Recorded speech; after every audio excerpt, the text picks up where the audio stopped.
వాళ్ళు జగన్ కొట్టాలంటే కలవాలనుకున్నారు, కలిశారు, కొట్టారు. ఇది ఎంతకాలం కొనసాగుతుంది అన్నది చూడాలి.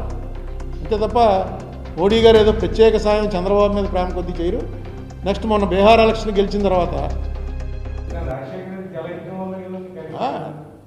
ఏదైనా కాంగ్రెస్ టైంలో జరిగినవేనండి. అయితే మీరు చెప్పింది నేను అనేక సార్లు చెప్పాను, మీరు వినలేదు. నేను అనేక సార్లు స్టాటిస్టిక్స్తో సహా చెప్పాను. ఆంధ్ర తెలంగాణ ఈక్వల్గానే డెవలప్ అయ్యాయి. వాటర్ విషయంలో మాత్రం ఇప్పుడు వాటర్ ఎందుకు వాడుకోగలుగుతున్నారంటే ఫ్రీ కరెంట్ కాబట్టి. లేకపోతే ఎప్పుడు కూడా అగ్రికల్చరల్గా ఆంధ్రాకి డౌన్ కాబట్టి వచ్చి నీళ్ళు పడిపోతుంటాయి మనకి, వాళ్ళు తోడుకోవాలి. ఆ డిఫరెన్స్ ఎప్పుడు ఉంది, వాళ్ళకి ఇబ్బంది ఎప్పుడు ఉంది. ఇప్పుడు తోడేసుకుంటున్నారు ఎందుకంటే ఫ్రీ కరెంట్ గవర్నమెంటే భరిస్తుంది కాబట్టి. కానీ ఎకనామిక్స్ చూసుకుంటే అది కూడా తప్పేవాళ్ళు. అక్కడ ఇండస్ట్రియల్గానే డెవలప్ అవ్వాలి. నెక్స్ట్ మనకేంటండి, ఇప్పుడు చంద్రబాబు నాయుడు గారు ఎంత డెవలప్, అన్నీ అమెరికా నుంచి వచ్చేస్తుంది, అక్కడి నుంచి వచ్చేస్తున్నాయి డబ్బులు, గూగుల్లో వచ్చేసింది, ఆదాని వచ్చేసాడు, అందరూ వచ్చేస్తున్నారు. ఇంత బాగా మీరెందుకు రారు? మీ హెడ్ ఆఫీసు ఇంకా హైదరాబాద్లోనే ఉంది. మీ హెరిటేజ్ హెడ్ ఆఫీస్ తీసుకొచ్చి అమరావతిలో పెట్టండి. ముందు పెడితే ఏంటి, మనకేంటి ప్రయోజనం? ఆ ట్యాక్స్ ఇది మనకు వస్తుంది. ఇన్కమ్ ట్యాక్స్, కార్పొరేట్ ట్యాక్స్ ఏదైతే కలెక్షన్ అవుతుందో, ఏ స్టేట్ నుంచి కలెక్షన్ అయితే ఆ స్టేట్ అకౌంట్లో పడుతుంది. అలాగే జగన్మోహన్ రెడ్డి, భారతీయ సిమెంట్స్, సాక్షి, అతనికి ఉన్న వ్యాపారాలు అన్నీ హైదరాబాద్లోనే ఉన్నాయి. ఇక్కడికి రారు. సినీ పరిశ్రమ సరే అది ప్రైవేటు, వాళ్ళని మనం అడగలేం, వాళ్ళకి ఇష్టమైతే చేస్తారు. అది వీళ్ళిద్దరు ముఖ్యమంత్రులను ఇద్దరు కూడా స్టేట్ డెవలప్మెంట్ కోసం, అందులో చంద్రబాబు నాయుడు గారు ప్రధానంగా.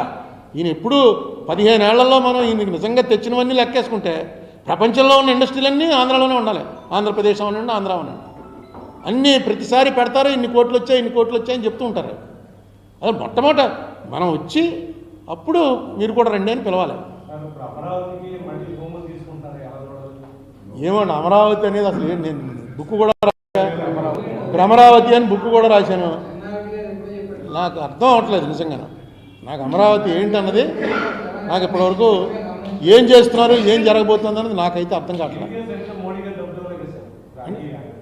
అంటే మోడీ గారు డబ్బులు ఇవ్వడం ఆయన జేబులో డబ్బులు ఏం కాదు. ఇక్కడ ఇచ్చారంటే మొత్తం ప్రపంచం అంతా ఎందుకు ఇవ్వట్లేదు స్పెషల్ కేటగిరీ స్టేటస్?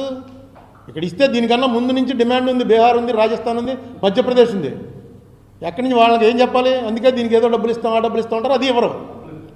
ఏ రూపాయి ఇచ్చినా పార్లమెంట్ ఆమోదించాలి. అక్కడ పార్లమెంట్ ఆమోదించే ముందు మొత్తం రికార్డులు పెట్టిన తర్వాత ఏ దేశానికి ఎంత ఇచ్చారు, ఏ రాష్ట్రానికి ఎంత ఇచ్చారో క్లియర్గా.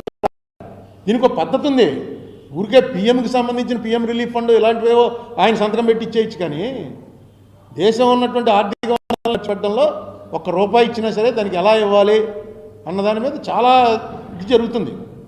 మోడీ గారి టైంలో కాబట్టి అడిగేవాళ్ళు లేడు కాబట్టి వాళ్ళకి ఎలా కావాలంటే అలా రాయించుకుని ఇచ్చేస్తుంటారు. అది కూడా ఆంధ్రాకి నేను అనుకోవటం చంద్రబాబు నాయుడు మీద మోడీ గారిది, చంద్రబాబు నాయుడు గారిది కేవలం రాజకీయ స్నేహమే తప్ప వాళ్ళ మనస్సులు ఎప్పుడూ కలవవు. ఎందుకంటే వీళ్ళిద్దరూ ఒకళ్ళనొకళ్ళు చాలా తీవ్రంగా అవమానించుకున్నారు. ఒక ప్రధానమంత్రి స్థాయి మర్చిపోయి ఆయన రాజమండ్రి మీటింగ్లో ఏం మాట్లాడాడో మీరు అందరికీ గుర్తు. ఒక ముఖ్యమంత్రి స్థాయి మర్చిపోయి సాక్షాత్ అసెంబ్లీలో చంద్రబాబు నాయుడు గారు మోడీ గురించి, మోడీ భార్య గురించి ఏమన్నారో. అందుకని వీళ్ళది వేళ అవసరం. ఈవేళ జగన్ కొట్టాలంటే కలవాలనుకున్నారు, కలిశారు, కొట్టారు. ఇది ఎంతకాలం కొనసాగుతుంది అన్నది చూడాలి. అంతే తప్ప మోడీ గారు ఏదో ప్రత్యేక సాయం చంద్రబాబు మీద ప్రేమ కొద్దీ చేయరు. నెక్స్ట్ మొన్న బీహార్ ఎలక్షన్ గెలిచిన తర్వాత వాళ్ళకి కాన్ఫిడెన్స్ వచ్చేస్తుంది చంద్రబాబు నాయుడు గారు విత్డ్రా అవ్వడానికి. లేకపోతే కొంచెం వాజ్పేయి టైంలో కొంత ఉండేది ఏంటంటే చంద్రబాబు తప్పుకుంటే ఏమవుతుంది గవర్నమెంట్ అని. ఇప్పుడు ఆ లెక్క కూడా లేదు. చంద్రబాబు తప్పుకుంటే గవర్నమెంట్ ఏమవుతుంది పరిస్థితి.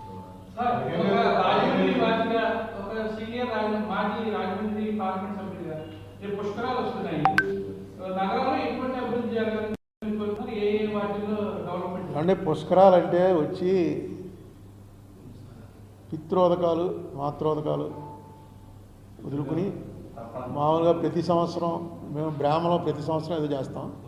కొన్ని క్యాస్టులు ప్రతి సంవత్సరం చేయరు. వాళ్ళకు అవకాశం 12 ఏళ్ళకి ఒకసారి వచ్చి ఆ వేళ తర్పణం ఇచ్చేస్తే నీకు రిలీవ్. అది అసలు పుష్కరాల వెనకాల ఉన్నది. దాన్ని లాస్ట్ పుష్కరాల్లో కొత్తగా 30 మందికి 10 మందికి తర్పణాలు వదిలే పరిస్థితి తీసుకొచ్చారు.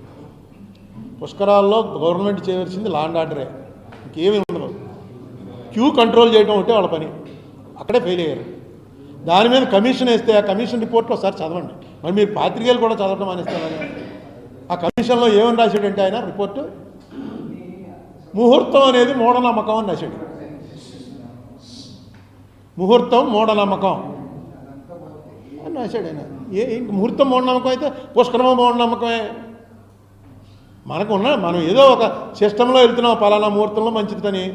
ముహూర్తం అనేది మూఢనమ్మకం అని రాస్తే ఇంకా దాని మీద అప్పుడు బీజేపీ వాళ్ళు వీళ్ళతో కలిసి ఉన్నారు కాబట్టి మాట్లాడలేదు. లేకపోతే ముహూర్తం మూఢనమ్మకం అంటామని పెద్ద అల్లరి చేద్దరు.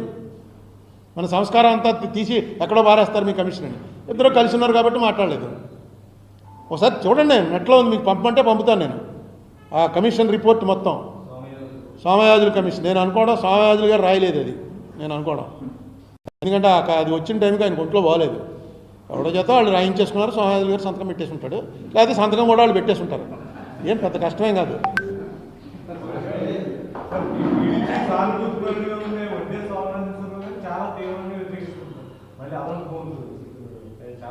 అదే నాకు నిజంగా అక్కడ కృష్ణా జిల్లా వాళ్ళు కాబట్టి శోభనాద్రీశ్వర వారికి వాళ్ళకి నాకన్నా ఎక్కువ తెలుస్తుంది. నాకైతే అసలు ఇప్పటికి ఏం అర్థం అవ్వట్లేదు. ఎందుకు ఇంకా భూమి ఉన్న భూమిని ఉన్న భూమి ఇంకా ఫ్లాట్స్ ఇవ్వాలి. నా నిజంగా చెప్తున్నాను, ఏదో పట్టుకుంది ఇది ఒక దాన్ని ఏమంటారు, దాని మీద పిచ్చప్రేమ వచ్చేస్తుంది. వాడు యాసిడ్లు అయిపోసేస్తుంటారు చూడు, యాసిడ్ పోసేవాడు వాడిది ఏంటి, వాడు పిచ్చప్రేమ వచ్చేసి ఈ నాకే దక్కాలి తప్ప ఇంకెవరికి దక్కకూడదు అన్నప్పుడు నిన్ను అది ఒప్పుకోవట్లేదంటే యాసిడ్ పోసేస్తుంటారు. అది సైకియాట్రిక్ ప్రాబ్లం. అలాంటిది ఏమైనా వచ్చిందా ఏంటి నాకు అర్థం అవ్వట్లేదు. ఎందుకు వాళ్ళు వద్దు మర్రో అంటున్నారు అక్కడ. నేను వెళ్ళలేదు, ఎందుకంటే వాళ్ళెవరికి నేనంటే పెద్ద ఇష్టం ఉండదు. భ్రమరావతి బుక్ రాశాను కదా, కానీ భ్రమరావతిలో రాసిందే జరుగుతుంది. అక్కడ రాజధాని పెట్టడానికి నేను వ్యతిరేకం కాదు, ఎప్పుడూ వ్యతిరేకించలే. భూసేకరణ అన్నది అన్ని వేల ఎకరాలు అనవసరం అని. ఎందుకంటే హైదరాబాద్లో ఇన్నేళ్ళు ఉండి లెక్క నేను ఇచ్చాను కదా, మీకు అందరికీ పంపించాను, గుర్తుందా? హైదరాబాద్లో ఇప్పటి వరకు ఎమ్మెల్యేలకి, ఎంపీలకి, ఐఏఎస్ వాళ్ళకి, ఐపీఎస్ వాళ్ళకి అందరికీ ఇళ్ల స్థలాలు, ఎన్జిఓలకి అనేక హౌసింగ్ స్కీములు పెట్టి ఇళ్ల స్థలాలు ఇచ్చి అన్ని ఆఫీసులు హైదరాబాద్లో పెట్టి మొత్తం అంతా ఎంత అయిందిరా అంటే 2250 ఎకరాలు. 2250 ఎకరాల్లో నిజాం టైం నుంచి రాజధానిగా ఉన్నది అక్కడ ఉంది. మనకేమో అసలు 30,000 సరిపోదు, 50,000 సరిపోదు, 70,000 సరిపోదు అంటాడు. ఎక్కడి నుంచి వస్తారు జనం? ఒకసారి కొట్టండి, నాపిడా అని కొట్టండి ఒకసారి నెట్లో. నాపిడా మయన్మార్, దాని పేరు ఏంటంటే గోస్ట్ క్యాపిటల్. మయన్మార్లో ఇలాగే కట్టారు. బర్మాలో మిలిటరీ గవర్నమెంట్ రాగానే కొత్త క్యాపిటల్ కట్టారు, రంగూన్ నుంచి తీసేసి. నాపిడా దాని పేరు. ఇప్పటికి అక్కడ 5 స్టార్ హోటల్స్ పెద్ద పెద్దవన్నీ కట్టారు. ఎవడో రాకపోతే స్టార్ హోటల్లో ఏముంటుంది, అందులోకి ఎవడో ఒకటి తీసి మొత్తం వీడియోలు తీసి పెట్టాడు. గోస్ట్ క్యాపిటల్, 10 వే లైను, 10 రోడ్లు అనమాట. ఒకటి సైకిల్ వేసుకుని వెళ్తున్నాడు, తీశారు. ఇది 10 వే లైన్ అని. జనం లేకుండా ఏముంటుందండి? అందుకే మెయిన్ కావాల్సింది జనం. ఎక్కడి నుంచి వస్తారు జనం? మీకు 50,000 ఎకరాల్లో వచ్చి జనం ఉండాలంటే ఎంతమంది ఉండాలి? కనీసం మినిమం టు బిగిన్ విత్ ఒక 20 లక్షల మంది ఉండాలి. మనకి 20 లక్షల మంది ఉన్న సిటీయే లేదు ఆంధ్రాలో.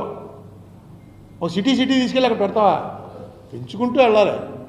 నగరం నిర్మాణం అంటే నగరాన్ని పెంచుకుంటూ, పల్లెటూరు పట్టణం అవుతుంది, పట్టణం నగరం అవుతుంది. ఇక నగరం కట్టేయడానికి జనం ఎక్కడి నుంచి వస్తారు? ఏమో చూద్దాం.